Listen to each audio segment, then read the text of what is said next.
Good evening, everybody. This is another edition of Tool Shed Tuesday, and also Tales from the Bush. I think I got a funny one for you tonight, guys and gals.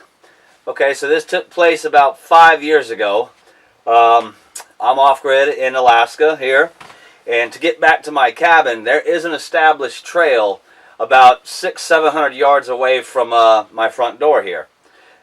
So, I flew in one year, stomped the trail down in here, stomped it a whole bunch, went back up to the top of the hill, got my snow machine, drove it in here with all my goods and my supplies, and I brought a bunch of lumber and some other hardware to start putting stuff up.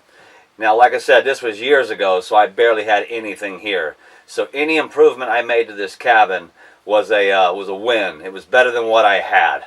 So in that vein, I got everything down here, and so it was my first night here. I was glad to be here. Life was good.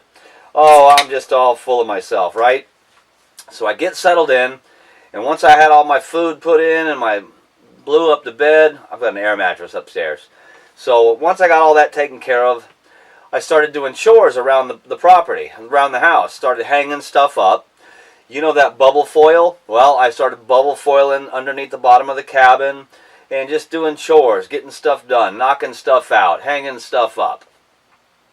Well, somewhere in the middle of all that, thought it would be a great idea because I'd been working so hard and I needed a little break. I also needed a little sustenance. So I brought a bottle of Jack Daniels with me, brought a fifth. So I said, you know what? Why not? I'm full of piss and vinegar right now. I'm just going to take a shot. So I unscrewed the cap, brand new bottle, unscrewed the cap, took a good pull off of it, and was like, wow. And the first thing I noticed is that first swallow went down real easy. And that is always the downfall. So, put the bottle back on the cap, put the bottle back up, went and started working and doing some other things.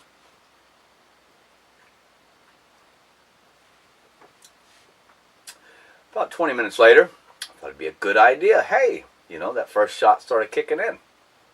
We should grab another shot. That's a good idea.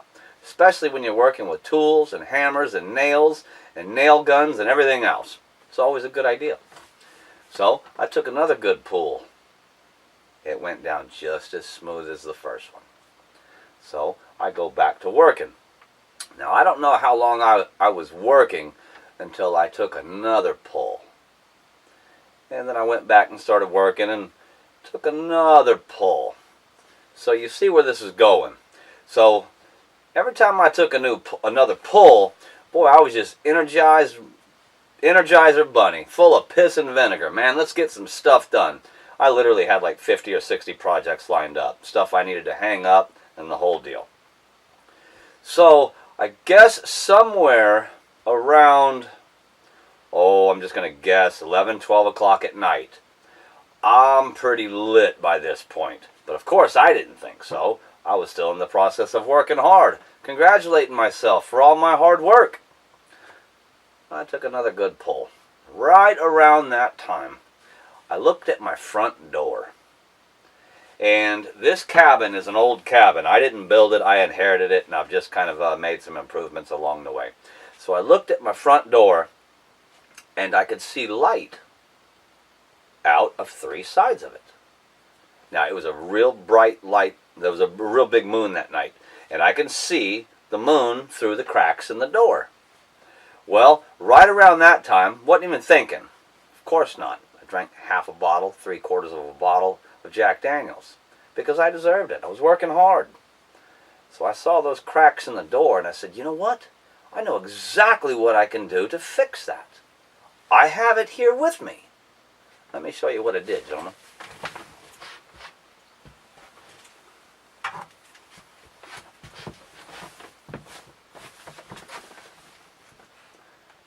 That's right, that expanding foam, the stuff you never want to get on your hands or your clothes or anything else. Great stuff. Well, let me tell you, the stuff isn't so damn great when you're jacked up on a bottle of Jack Daniels. But, of course, I didn't think so. I was working hard. I deserved a little break. Jack Daniels was just fine. So I saw those cracks. I said, I can fix that. I went and got a brand new bottle. Put the nozzle on it and went and sprayed those cracks in. Whew! We're going to insulate this cabin now, boys.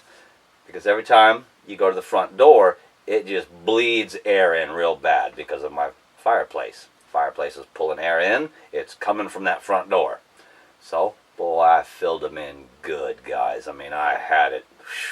I stood back. I looked at my work. I waited a couple minutes for it to dry. I took a razor blade and I cut off all the excess that came out. Went and sat back down. Took a couple more pulls. Right around this time, it's probably 12:15, 12:30, somewhere in there. It was getting late. It had been an extremely long day. So it was time to go to bed.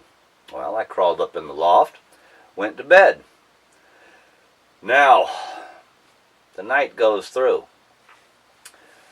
Early the next morning, I say it was probably 10 o'clock.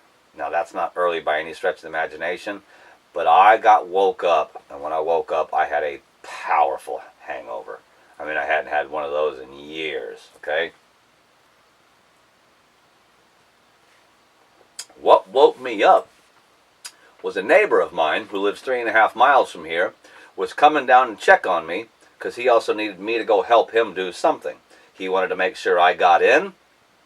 You know, up here it's you help him, he helps you. So down here in this valley that I'm in, you can hear a machine coming for a while.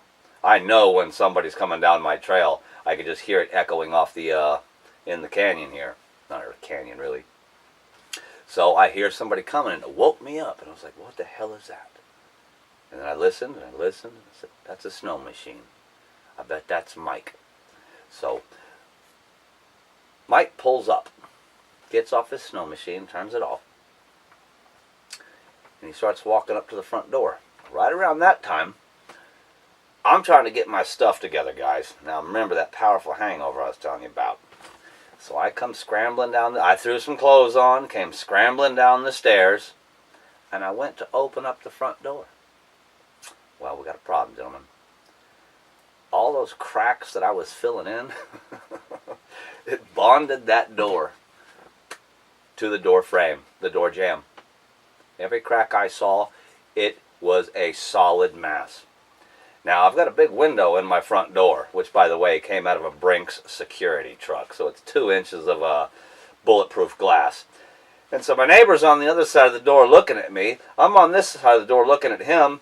And I undo my deadbolt, and the door is not moving 1 inch. And I'm thinking, well, what the hell's going on with this? So I start jacking on that door as hard as I could. Didn't budge an inch. The wall's moving.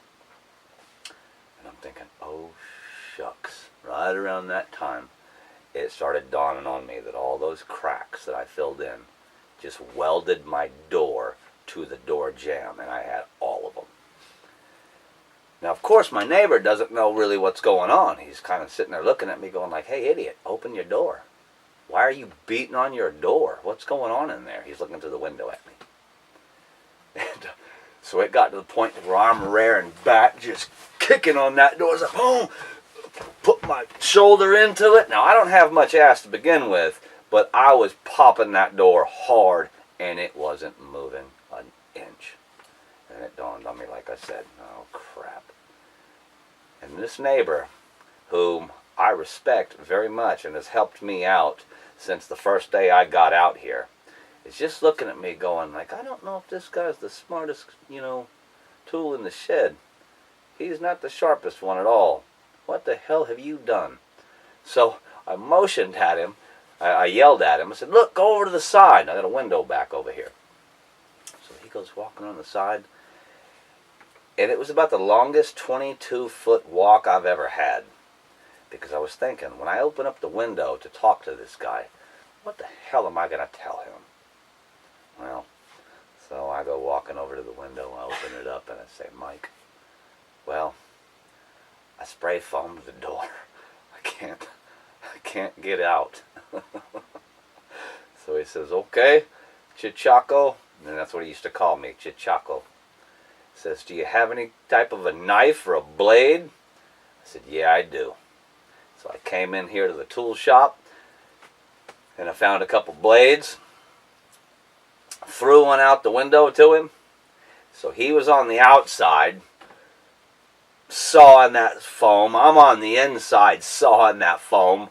And it probably took us about a good 10, 12 minutes. And then finally, when we were done cutting, I stood back and I'm just kicking the living you-know-what out of that door. And it finally opened up because we got enough of that crap out from the door jamb. And boy, I tell you what, it was one of those deals when I finally got the damn door open. And I said, well, come on in and get some coffee, Mike. So he comes in, he sits down, and I start making a cup of coffee, and I start percolating it. And I go over and have a seat with him at the table. And I knew this guy was looking at me for a fact, going, oh, Lord, are you really that stupid? And he didn't say anything. But I know exactly what he was thinking, because he was also looking at me like, what the hell's going on here? Now, let me tell you something about living out remote here. There's not that many people out here. The people that are stretched few and far between. Now, there is a lodge about 20 miles away from here, 21, 22 miles away from here. Not the way the crow flies, but how you have to get there. So, about 3 days later, I go to the lodge. I wanted to get some beer, wanted to see some people, because I'd been on my own for a number of days. Hadn't seen another person. And I figured, let's go see some people, let's drink some beers. So I get to the lodge, and sure enough, gentlemen, the word spreads pretty fast out here. I don't know if they were sending up smoke signals or what to each other, but it was very apparent real quick that word had got out that Chichaco damn cemented himself into his own damn cabin. And it's one of those things, still to this day, somebody just looks at me and they'll be like, great stuff. They'll call me foam, or they'll call me great stuff. And it's kind of funny. I can laugh at myself. You know, if you're going to drink that much alcohol and become an idiot, and you do something incredibly stupid, well, you deserve to be ribbed a little bit. You know, I do love and respect my neighbors out here, so it's all good and fun. But that is one of those stories in life, gentlemen, that I will never live down. No matter how old I get, there's going to be certain people out here who call me either Chichaco or call me great stuff or foam. And it's all in good fun. So that was my funny story, guys. If you want to hear more of these Tool Shop Tuesdays, Tales of the Bush, please like, subscribe, let me know, comments down below. If you guys have a funny story, something like that, please put it down below. Make it short, you know, so it's easy to read. But I sure appreciate you guys watching these videos. And before I sign off here, I want to go ahead and mention another guy. I believe I mentioned him in the last video. It's Brian and Diana, and it's called My Alaskan Dream. And they are South Alaska. They live on a little remote island. They are completely off-grid, just like I am. There's also one other channel that I want to highlight, and it's a couple that came up from Oregon. Teresa and I have been watching every single video they put out when we can. And I think it's called My Simple Life. Teresa, is that right? Simple Living Alaska. Simple Living Alaska. Good-looking couple. They look to be in their early 30s. They came from Oregon. So they just picked up shop, came up here, and I believe they've got a place over near Willow, but they've got a great little channel, and they're doing some pretty cool stuff over there. So if you guys wouldn't mind, go check them out, and also check out Brian and his wife. That's My Alaskan Dream, and the one I just told you. So guys, hope you're having a great day. Treat each other with respect. Try to love each other, and keep your boots dry. Until the next time, this is Tool Shop Tuesday. I'm signing out. Have a great night, guys.